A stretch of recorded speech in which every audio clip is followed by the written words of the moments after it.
still answering a lot of questions about the buyer's agreement. I think we will be, because I think it will be edited in different ways as we move forward with this. One of them is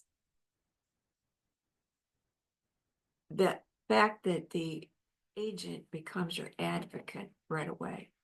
Otherwise, um, you're not represented at all. That's the big thing right there. You have to remember. The seller has an agent that represents and is responsible for selling the house. As a buyer's agent, your agent is going to be responsible for finding you the right house that you want. And there's a lot of steps involved in that. And yes, you can buy a new house on your own. You can look up all the houses. You can negotiate. You can do all of that on your own. Uh, you won't have access to the MLS.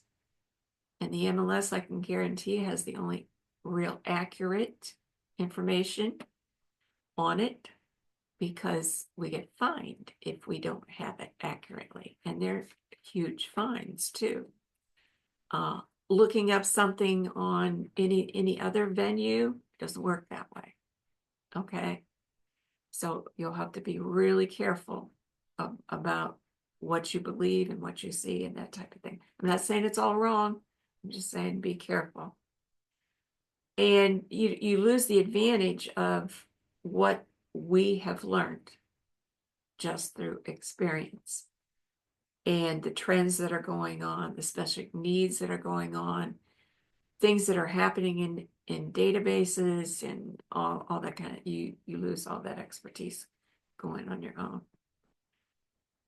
And the determining an offer. How are you going to determine an offer on the property? Just decide this is what I want to pay and I'm going to send it.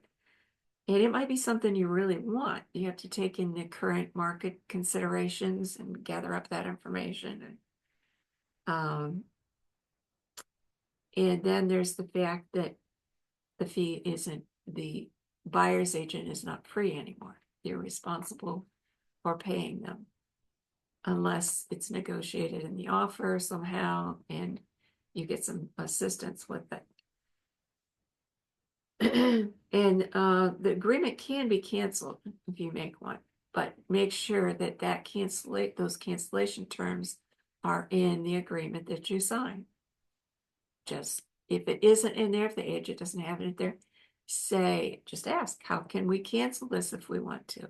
Make sure there's something put in there. And what about at the open house? I did talk about this at one point. Can the agent there be a buyer's agent for me if I want to buy it? Depends on the agent. They can do a dual agency on that. They can represent both. I'm not a big fan of that, but yes, they can do that legally if they're comfortable with doing that. And if it's permissible and the buyer's representatives, but you still have to sign a buyer's representative with them and you still have to pay them. Don't think that because they're selling the house that they're taking that fee and applying it to the buyer's agent. It doesn't work that way. So just a little bit more on what's going on in real estate and what you have look forward to. Thank you for joining me. Send me your questions. I enjoy answering them. Thank you.